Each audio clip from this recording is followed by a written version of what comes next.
This is the Extra Point Podcast from Arizona's family. Oh, it is so fun being a Phoenix sports fan. You, of course, had the Cardinals with the lead in the Super Bowl late, and then Santonio Holmes gets his cleat down. They lose that one. The Suns went to the finals. They had a 2-0 lead. And, of course, Giannis turned into Superman. There's plenty more to talk about. And, of course, we had the thing this summer with Kevin Durant. Had many conversations with our next guest. Flex in Jersey joins us, a good friend of the show. And, first of all, friend, we heard you were down with COVID. We were talking about it off camera. How you feeling?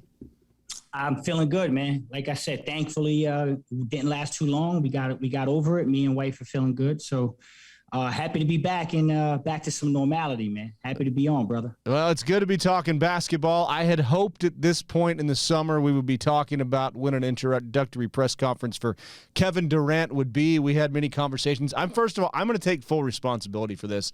I think I got too excited about this, and it ruined it. So I take responsibility, and feel free to heap that on my shoulders. No, man, no. You get no responsibility, brother. Listen, there was a lot of people excited, including myself. And it's a crazy business, Mark, but I'm still excited. You know, this business is tricky. It changes like the weather, you know, and right now, today, with the announcement on Monday that they've decided to kind of kiss and make up and move on. That was the course of action that was best for everyone involved at that time. And so we put it on the shelf, you know, but the reality is, Mark, this was very real. This was very real, and it doesn't just dissipate and disappear with a nice steak dinner in LA and a couple glasses of expensive wine. Like, it just, you know, it's one of those things where there's been trouble in Brooklyn. Obviously, Kevin Durant doesn't come out and request a trade not once but twice, and emphasizes that he wants to move on. And then you kind of just put all this on the shelf, like I said, after a meeting. But that's where we are right now. That's the course of action that Kevin and the Nets and everyone involved thought was the right decision right now. And so we move on from that. But I'm telling you, Mark, you could take this to the bank. You know, you always tell me, bring the fire. I'm always going to keep it real, raw, and uncut. This isn't the last time we're going to be talking about Kevin Durant and the Nets. This feels more like a pause and see you later as opposed to goodbye, you know? Absolutely. I mean, I feel the exact same way. I feel like you don't call for your head coach and GM's job and then, you know, I didn't really mean that. Let's go line up and play on opening day. So how tenable is this situation, you feel like, with Durant and Kyrie going to training camp and Ben Simmons? I mean, this just seems like a powder keg that's, going to explode again. Yeah, I mean, there was, you know, we reported on this since May, man. And there's been a lot of issues. And I said this the other day in the show, and I want to emphasize this. I started to have discussions with people I trust and then started to put the information out based on my conversations and how I feel things were progressing based on those conversations. The crazy thing is that this was going on way before May. You know, we started talking about it in May, but there was so many things behind the scenes that were going on during the season and well beyond that there's still a lot of things to unpack. And so, you know, if I'm being truly transparent, just to kind of recap and give a real synopsis of where we really are, there was always a two-team race based on my conversations. It was always Nets or Phoenix. Kevin he was emphatic about Phoenix being his preferred destination. And that is still very much the case. I mean, Kevin would love to be in Phoenix, but unfortunately he's got a 4-year, $200 million contract, and he doesn't make that decision. And so if it were up to Kevin, I believe, based on the conversations I'm having, Kevin would be in Phoenix. But he doesn't control the narrative. And the Nets have more control than people would like to expect in this situation with the 4 years, $200 million. And so they go to camp now. They go to media day. They kiss and play nice. You know, we see what things are. But like I said, man, there's just a lot of things in life sometimes, Mark, and I'm sorry to sound long-winded here, but in life, sometimes you can't unsee things and you can't unhear things. There's certain times in life when that happens and that's just embedded in your brain and you can't do anything about it. There's just too much stuff behind the scenes that I know about that I don't think is just going to be easily forgotten. And so we'll see if they can go to marriage counseling, for lack of better words, NBA marriage counseling, and see if this could work. But we know how that goes. So, we'll kind of put the pause on it and try to see if we can get back to normality. And first of all, there's no such thing as being long-winded here in this podcast. This is, yeah, we could sit here and talk all day, and that's my spiritual gift as well, long-windedness. Who has the bigger task here at putting it back together again, the Nets or the Suns? The Nets. You see, I'm going to be honest, Mark. I love the way the Suns handled this. I do. Now, it's from the outside looking in, it looks like the Suns were on pause, and rightfully said it, they were. This narrative that the Suns were never in it and this wasn't real. I don't see how anyone can believe that to be true, because we're almost in September and the Suns were on pause for a reason. And it's clear that they were trying to position themselves and make sure that they can do whatever they can if this came to fruition. But at the end of the day, that's a 64-win team. You still got Chris Paul, who people say might take a step back, but you got 4 other guys that are going to take steps forward, in Devin Booker, Mikal Bridges, DeAndre, and Cam Johnson. And so the Suns are kind of sitting pretty, man. They're kind of sitting back like, hey, we explored this. We're in the wings, but we got our ducks in a row. And we're pretty confident moving forward, and we can still do some things before training camp. But the Brooklyn Nets, there's just a lot of things. Let's not forget this, Mark. Kyrie has a 1-year expiring contract now. But they didn't sign an extension. So that elephant in the room is something people want to ignore. But every day that you progress past camp and into the season, your days with Kyrie are numbered.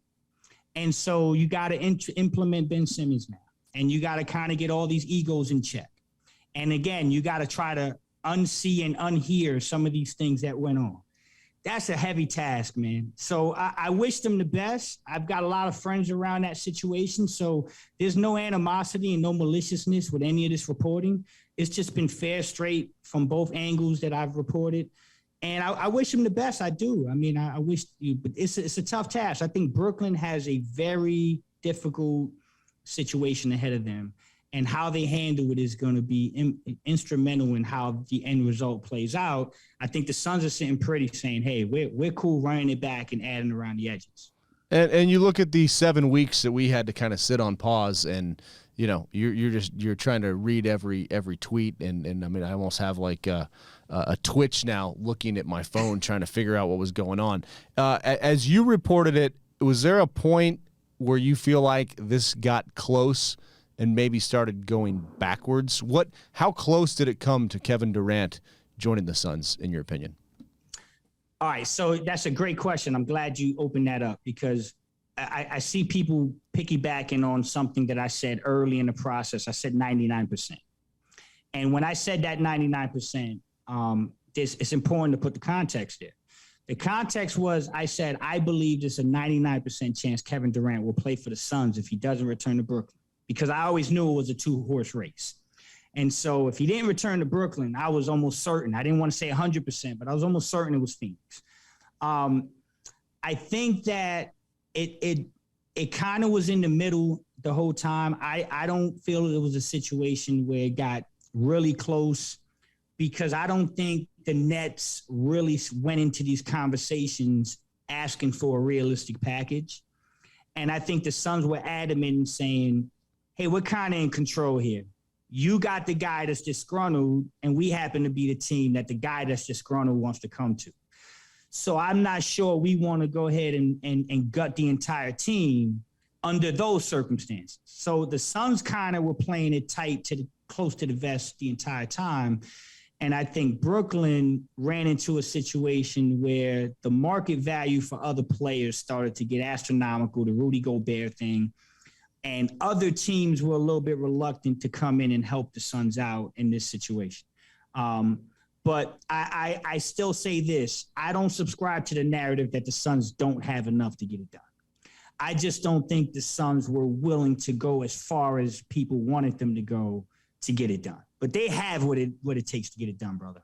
Wow. So what do you feel like And you hate to throw out, you think about Cam Johnson and Mikal Bridges and Jay Crowder and what they have meant to this organization, and you see the draft picks there. So what do you feel like it would take to get it done? I mean, I know what Brooklyn, Brooklyn wants 4 first-round picks, 3 pick swaps, 7 second-round picks, the moon and the stars. I mean, some of the things I was hearing was like, no, come on, you can't be serious. But I think at the end of the day, it's still going to require potentially a third team. And again, here's the thing I'm going to say. I'm going to say this right here on your show, brother. And I hope we got some time to go back on this in the future. I do not believe the Kevin Durant thing is done in Brooklyn. I think there's still a lot to unpack. And I'm still going to go on record, be straight, not play it safe, because I know what I'm hearing from the people I trust. I don't know that this is an if situation. I think this is a win. Like, I really do think this is a win. Now, that's the $1 million question, brother. When? Is it training camp? I don't think so. Is it January when DeAndre becomes available for trade? We'll see. Is it the trade deadline? Is it next offseason? That's the thing that I'm trying to decipher with the conversations I'm having. And it's impossible to do that because no one has a magic wand. Brooklyn could start the year this year. I'm going to give you 2 scenarios. Brooklyn could go into the season and are, 20-5 to start the year. And things are looking fantastic, and winning cures a lot of those things, right? But then the opposite could happen. Somebody could come in, be disgruntled, maybe not fit, and instead of being 20-5, now you're hovering around 500. And now people start making phone calls and getting a little more serious about things because the days are numbered with Kyrie and some of the other stuff. So I still think it's a matter of if, not when. Kevin Durant, I think, is going to eventually find his way to Phoenix if the things I'm hearing come to fruition, and there's still as much trouble as I'm hearing in Brooklyn. But what it's going to take, brother, it's going to take a chip player, a lot of picks, and expiring contracts. And who that chip player is could be from a third team or could be a combination of someone from the Suns, including with another player that equals what the Nets are looking for. Watch out for Utah, man. They're all over the place. We got to unpack that.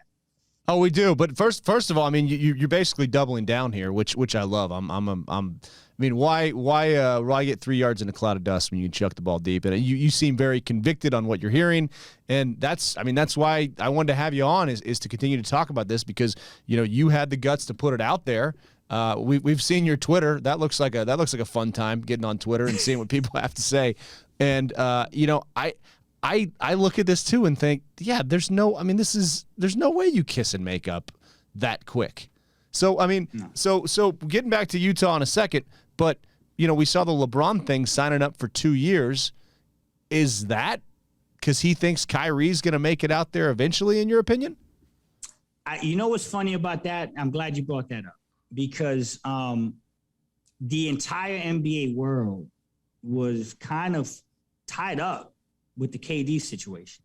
I don't agree with Patrick Beverley much. Hardly ever, right? But I will say this. That one thing he said about everyone being held up and jobs at stake, that was very real. I mean, it was a complete holdup. So LeBron got caught in this crossroad. I mean, in the crosshairs. He really did. I mean, I don't think LeBron anticipated the KD situation had taken the direction it went. And then I think LeBron had to sit down and make a decision after reading the tea leaves and said, hey, you know what? Some teams may be moving in different directions and I gotta make a decision. So I think he decided to re-up on the 2-year deal, kind of looking at what the KD and the landscape and some of the other things that are going on and deciding, hey, I got to worry about my house. I got to worry about what's right in front of me.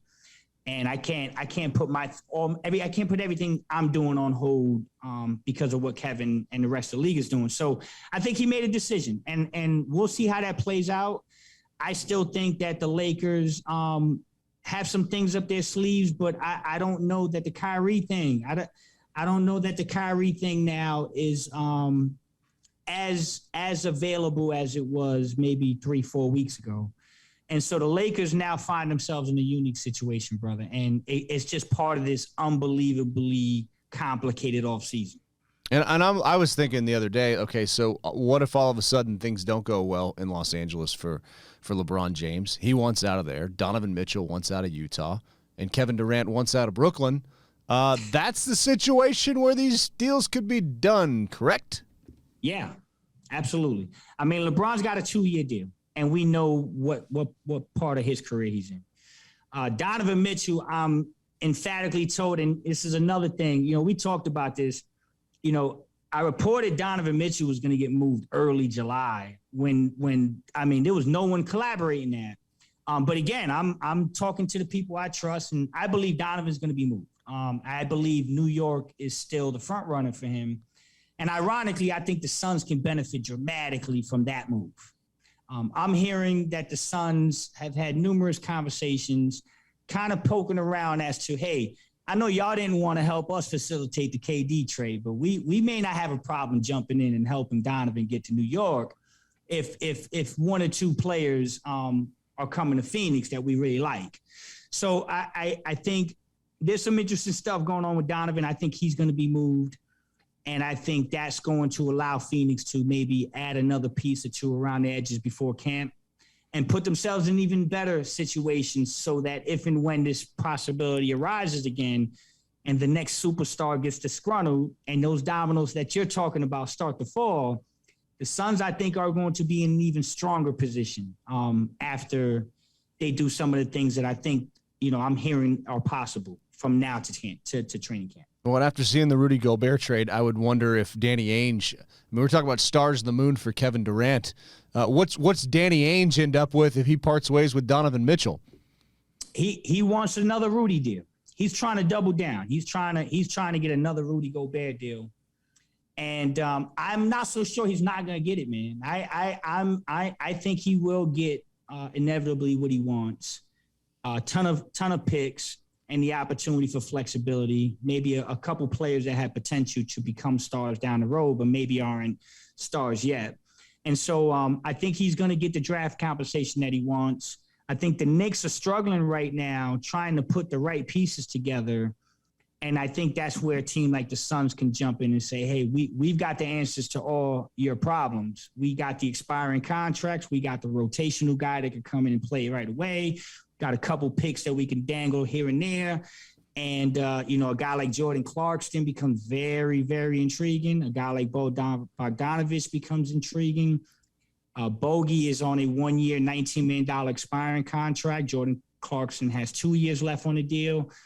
And the Suns have a bunch of flexibility to try to add some guys in that ilk to this basketball team. And then again, if you keep the bullet in the chamber, something happens later, they still have the movable contracts and all the assets they had even before that deal. So I like where they're at, man. Very strategic, very surgical, very methodical about how they're doing business right now, the Suns. Yeah, it's high-stakes poker for sure. Real quick, back to KD. Mm-hmm. When you look at, his trade request, it was Miami or Phoenix and other teams we heard, we were thinking we might have Durant and Morant earlier in the week. Do you think it's Phoenix or bust for him long term? Yes, emphatically, no hesitation. I'll go so far as I'm going to say this, Mark. You hear Miami, Toronto, Boston, Philadelphia, Memphis. It was like a musical chairs of which team we're going to throw into the KD thing, right? Here's the question I'm going to ask you. What changed from those dynamics? Those teams have the assets. They have the players. Right. Nothing has changed. Why didn't a deal get done? Well, a deal doesn't get done in that situation because you're not going to give up everything that you're going to need to give up unless you can get full confirmation from Kevin Durant and Rich Kleiman and their team that they won't even do that. I was told emphatically from day one that this was Brooklyn or Phoenix, and that if there were a list of teams for Kevin Durant, as far as being not Brooklyn, it would be Phoenix, and there's no need to even bring up a third team. So I don't buy or subscribe into any of that other stuff that we've been hearing about these other teams. Those teams could have made a deal, and no one wants to talk about why they didn't. And I have a funny suspicion I know why they didn't. And it's what we've been saying. Kevin has no interest in going anywhere else but the Suns because he likes their coaching staff, their front office, their culture, their head coach, their superstar 25-year-old player. There's just so much that he likes about the situation. So if he can pick, I think it would be Phoenix. And I think once he realized the Phoenix thing was at a standstill, the next best move was to go and try to play nice and see what happens down the road. And I think that's where we are. That's the reality of what happened. Who are you more willing to put a car payment on right now to win an NBA championship, the Suns or the Nets? Oh, the Suns. And I know it's going to sound biased and people are going to say, oh, that's just the homer talk. But what I'm going to say is this. You have a 64-win team that's basically returning the entire team from last year, minus a guy like JaVale McGee. But the improvements around the edges that I think are coming and have already been made are significant. Josh Okogie is one of the better on-ball defenders in the NBA. People are going to see that real soon. Damian Lee is a lot better than people expect, and he's been hiding in the shadows in Golden State. Bringing back Bismarck Biyombo and Jock Landale are nice, solid moves. Remember this, Mark. This is a 64-win team. Chris Paul missed 5 weeks, man. Just digest that. Chris Paul missed 5 weeks. Devin missed multiple games. So did DA. We had injuries on this team, and they won 64 games. And you're talking about 4 core players that are going to come back and take strides that are in their prime. This is prime basketball for those core 4 guys: are Booker, Bridges, Ayton, and Cam. They're getting better. I mean, if it walks like a duck and it quacks like a duck, damn it, I'm not going to call it a dog. It's a duck. And I know what I'm seeing. I see a really good basketball team in the Phoenix Suns, and I see a Brooklyn team that's in disarray. They have so many issues to worry about. There's no way I can go with the Nets on this one. Well, and I want to believe that for the Suns, but I can't get over my last impression of what I saw, and I can't get over looking at Chris Paul and thinking, did he just get old before our very eyes? What gives you the confidence right now that Chris Paul is going to be able to run it back, and this team's going to be able to run it back, and there will be no hard feelings, and they can pick up where they left off before the Dallas series? I'm going to tell you something that I've been talking about. I'm glad, you're nailing it. Great question. I've been talking about this behind the scenes for a little while.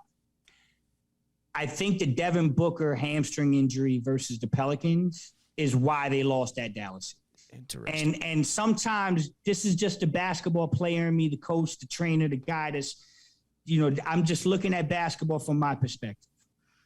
Chris Paul had to go 14 for 14 and play 40 minutes in a must-win game on the road in New Orleans to even get out of that series and put us in a position where Devin can come back in Game 6, okay?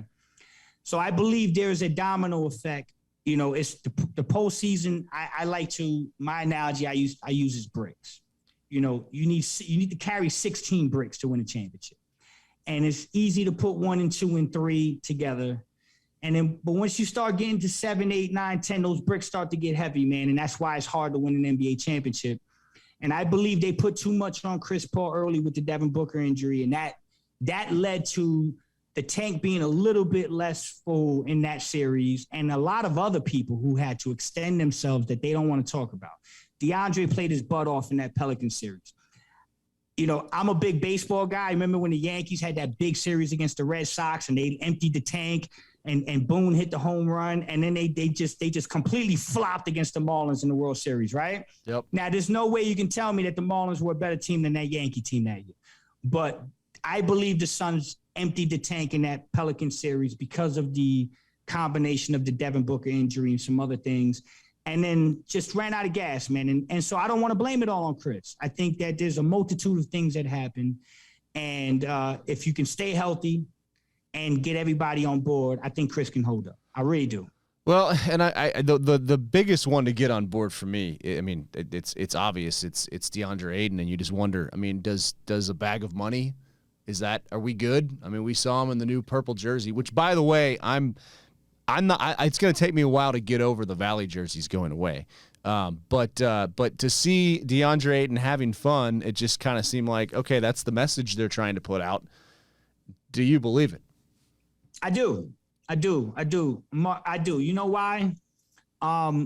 first of all, I think DeAndre got business 101 this summer. I think he's a young man who's uber talented, who can do a multitude of things on the basketball court. And for the first time in his life, there was someone questioning how good he was. And these kids are being told they're the best thing since sliced bread, when they're 10. And for the first time in his life, he was questioned. It was saying, we need more. We want more. We demand more, DeAndre. And so the business kicked in. And I think he got NBA Business 101 this summer. And I think that when it's all said and done, I think he's a better man for it. And I think he's mature enough to understand, hey, you know what? It was tough. I understand why you did it. At the end, we were both professional about it. We both got the end result we wanted. And now we move on. So I think DeAndre had a slice of humble pie, but I think he's a good enough kid. And behind the scenes, he's got some good people talking to him. And I think he understands that this is just a business. I think he's going to be fine. DeAndre, I think, is actually, if the other things don't happen, Mark, I think DeAndre is going to have a fantastic year. I think we're going to see a DeAndre Ayton that's much more relaxed, much more sure of himself. And that comes with 4-year security of $133 million. So I'm happy for him. I think we're going to see a whole new DeAndre this year. I'm excited. I think he's going to be fine. When the media days come up for training camp, I'm kind of fascinated. I mean, we'll be in there asking the same old questions, and I wonder how many straight answers we're going to get from anybody all over the NBA. Yeah, no, it's really the craziest offseason I've ever had to cover. Very draining, and it's chess, not checkers, man. And you learn real quick. I might even said this on your show before, but I know I said it before. You learn real quick that yes means no and no means yes. It's just one of those things where, you really don't know how far you can trust anyone as far as a lot of these conversations. I mean, I'm going to go. I'm here, Mark. I'm in the belly of the beast, right? I'm in the New York, New Jersey area. Brooklyn's in my backyard. I remember having conversations with people the day James Harden got traded, and Brooklyn was saying they weren't trading him on the day of. So, if that shows you anything, that shows you, I wouldn't pay too much attention to how Brooklyn handles things and says things, but the Suns going to have some questions to be answered too. And I think what you said is exactly right. We just don't know how many straight answers we're going to get. No, but we're going to try. We'll try to get the straight answers here. For you, what's it look like for you? Are you still out here for opening night? I'm sure Suns fans are hitting you up on social media and trying to figure out how they can just talk basketball with you. So what are your plans here for the Suns this year? Yeah, man. I mean, I plan to be there opening night, be there for the Dallas game, do the post game with John Bloom, make a couple stops at some locations, maybe link up with you, do something fun, maybe do a show. I know I got something scheduled at a club downtown Phoenix. We're talking about the Deuce Club, potentially doing a show live from the club, maybe before or after opening night, the before the game or after the game. In Phoenix, and get a lot of people involved. So yeah, man, I'm gonna be out there. I'm always available. I'm a big fan of what you do, man. So you just call me, you tell me you're ready to go, and we'll bring the fire, brother. The Extra Point Podcast is a production of 3TV, CBS 5, and azfamily.com in Phoenix, Arizona.